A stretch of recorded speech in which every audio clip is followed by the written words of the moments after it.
Bonjour à tous. Alors aujourd'hui, on a la deuxième partie de notre séif Aleph, premier séif du Siman 512, qui est de ne pas permettre de faire, de cuire ou de faire une melacha pour le besoin d'un non-juif le jour de Yom Tov. Alors, le rabbin nous dit, En mevashlim letzorer kutim, on ne fait pas cuire pour le besoin d'un non-juif. Le Mishnah Noura nous dit, c'est la même raison, le même din pour tous les travaux qui sont permis pour un juif, la asot bishvil Israël, bishvil nochli assour, et bien pour un non-juif, ce sera interdit de le faire le jour de Yom Tov. Les tzorer kutim, pour le besoin d'un non-juif, dirtiv asher yachel echol nefesh hu levado yaseh lachem. Parce qu'il est marqué dans la Torah, ce pour ce que vous aurez, ce dont vous aurez besoin pour manger les chol nefesh, pour chaque personne, ou levado, pour lui seul, assez lachem, ces choses-là, ces travaux seront faits pour vous. Ça veut dire, pour Vedarshu Chazal et les Chamim expliquent ce pasouk, lachem pour vous, vélo les toutim, et pas pour un non-juif, lachem pour vous, vélo les klavim, et pas pour, par exemple, des animaux domestiques. On n'a pas le droit de faire cuire, par exemple, pour des animaux. On n'a pas le droit de faire cuire pour une autre personne que pour le besoin du tzorer Yehudi, pour le besoin d'un juif. Au tzorer Karaïm. Maintenant, qu'en est-il pour les Karaïm? Les Karaïm, ce sont des gens c'est une secte qui refusent la Torah orale, qui ne l'acceptent pas, et qui, eux, par contre, savent et croient en une Torah écrite qui a été donnée par Moshe Rabbeinu, et tout ce que les Khamim sont venus par la suite, en parallèle de cette Torah écrite, comme elle a été donnée, la Torah orale aussi au Har Sinaï, eux ne reconnaissent pas que la Torah orale a été donnée au Har Sinaï, et donc ils ne tiennent que la Torah écrite comme référence. Alors, sont-ils considérés comme des juifs ou sont-ils considérés comme des non-juifs?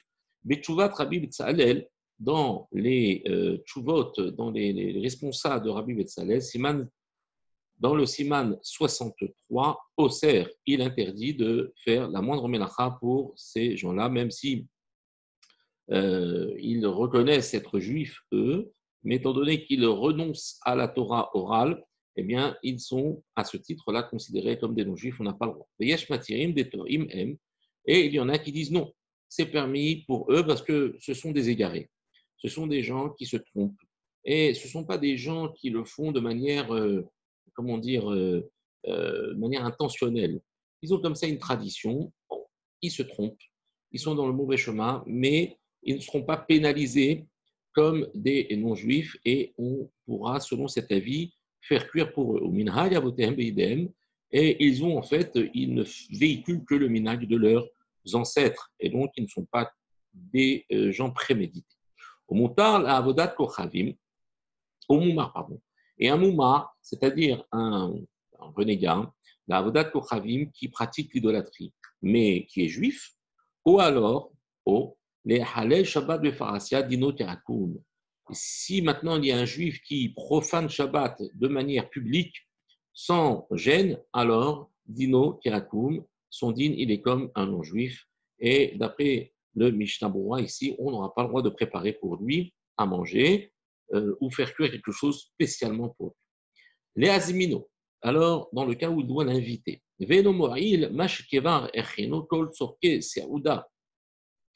et ce n'est pas, comment dire, ça ne marche pas si il a déjà tout préparé. Imaginons qu'il a fait tout son Yom Tov, il se dit, de toute façon, puisque j'ai tout cuisiné, je n'ai pas de risque de faire cuire pour lui, donc je peux l'inviter.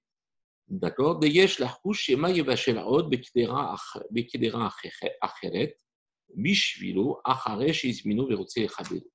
Alors le Mishnah Moura nous dit non.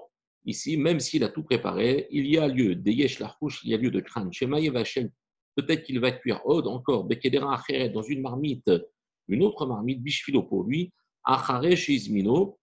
chez Mazmino, après qu'il l'ait invité, en voulant l'honorer. Donc, il est à table, même s'il a déjà tout préparé, il veut lui faire un kiff.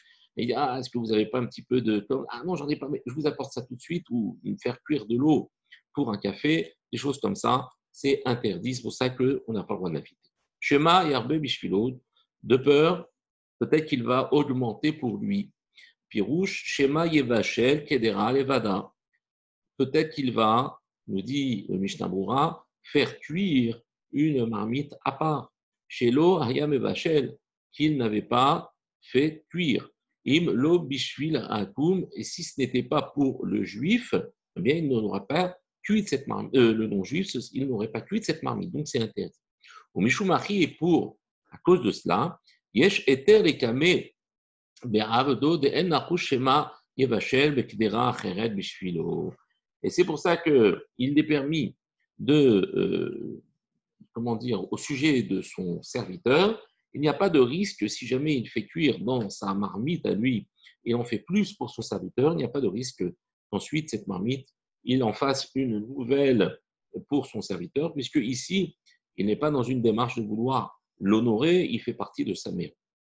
Vedavka le azmino le veto, c'est, on a dit ça, toutes ces dynimes, c'est quand il invite le goy à la maison, au compte c'est l'omar, ce qui veut dire.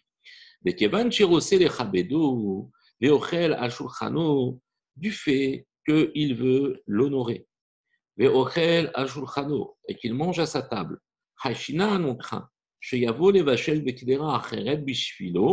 On craint qu'il n'en vienne à cuire une marmite, une autre marmite pour lui, mais pas dans le cas où on ne craint pas si jamais il doit envoyer un mets à un non-juif, eh bien, on ne craint pas qu'il va faire plus pour lui. Mais attention, ici, il s'agit d'un plat que j'ai déjà préparé et il s'avère que après j'ai décidé d'envoyer à ce non-juif par l'intermédiaire d'un non-juif, on verra pourquoi, pour lui faire un cadeau le jour de Yom Tov. Donc, dans ce cas-là, il a le droit de prendre une partie de son plat et de l'envoyer. Ça, on ne craint pas. Mais de l'inviter, c'est différent. Il y a une démarche ici d'honneur et de vouloir satisfaire son invité. C'est pour ça qu'il risque de faire plus qu'il n'a le droit de faire. Aval et shloachlo leveto. Mais pour lui envoyer à la maison. Haïn be Mahamar Mordechai.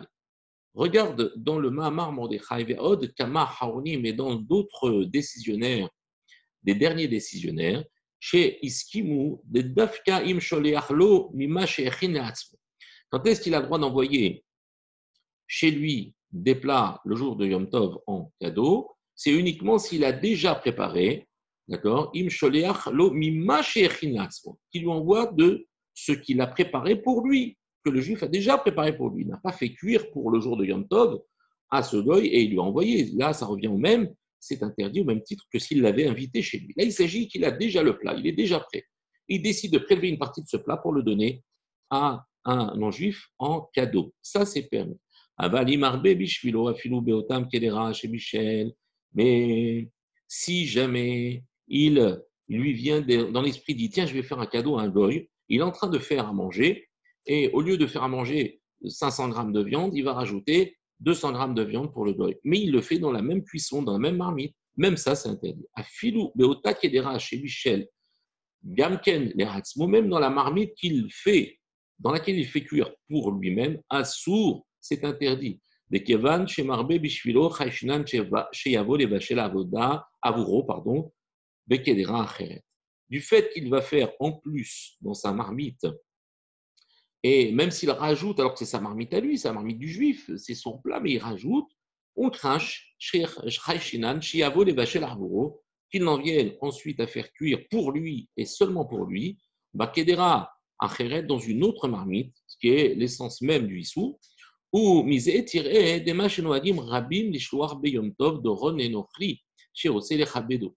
Et de là, tu vois des mains chez Noadim, de quelle manière ils avaient l'habitude à l'époque, Rabim, l'Ishloach, ils avaient l'habitude d'envoyer Yom Tov, le jour de Yom Tov, de Ron et Nochri, un cadeau à un non-juif, chez Otsele Chabedo, pour pouvoir l'honorer. Ils avaient besoin d'entretenir des relations, comment dire, apaisées.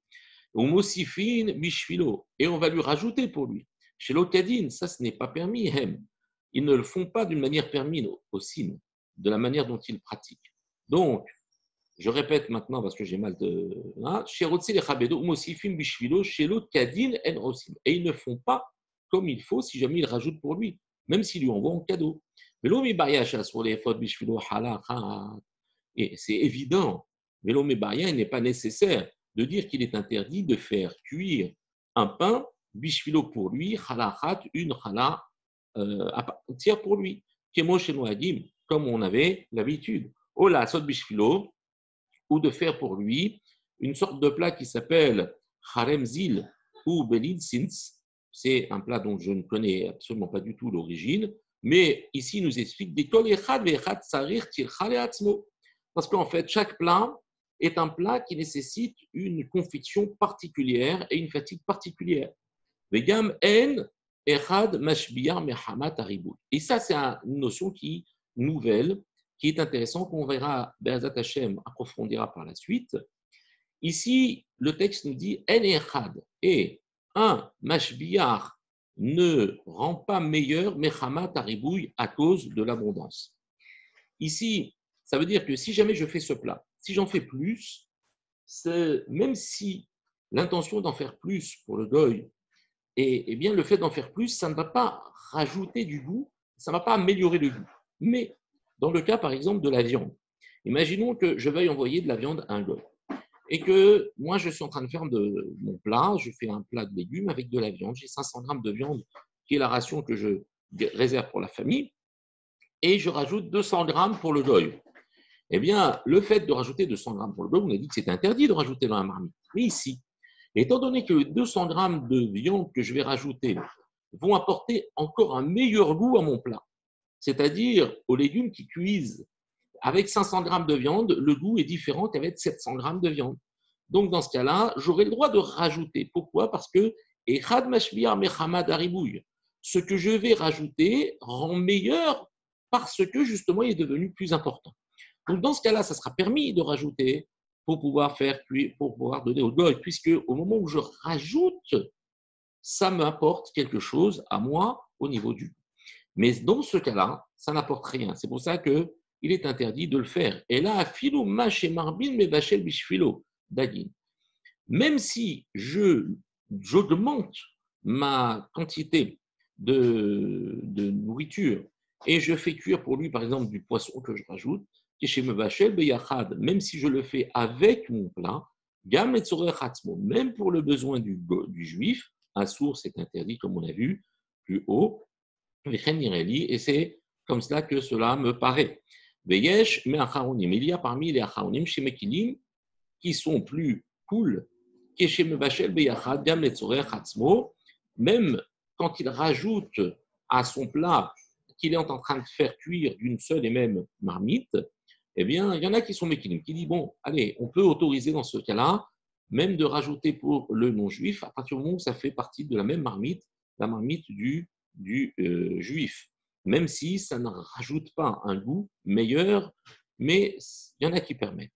Makom, Eva au Efsed Mamon, mais dans un moment, on va dire, de crainte, parce qu'on craint, on craint la représailles, on craint que le non-juif ne se fâche ou risque de s'en prendre au juif si jamais il ne lui envoie pas de cadeau, ou Efsed Mamon, où il risque de perdre de l'argent si jamais il ne lui fait pas ce cadeau. Par exemple, il lui a prêté de l'argent, et si jamais il ne lui fait pas ce genre de cadeau, il risque par exemple de lui faire perdre de l'argent. Efsha, Sheyesh, Ismor, Azé. On peut s'appuyer sur cet avis et permettre même de rajouter dans son propre plat une quantité supplémentaire pour le non-juif et de faire cuire tout cela en une seule cuisson. Ça, c'est uniquement en cas de crainte ou de perte financière qu'on a le droit de faire ça. Koltou Atzlacha pour la troisième partie de ce séif.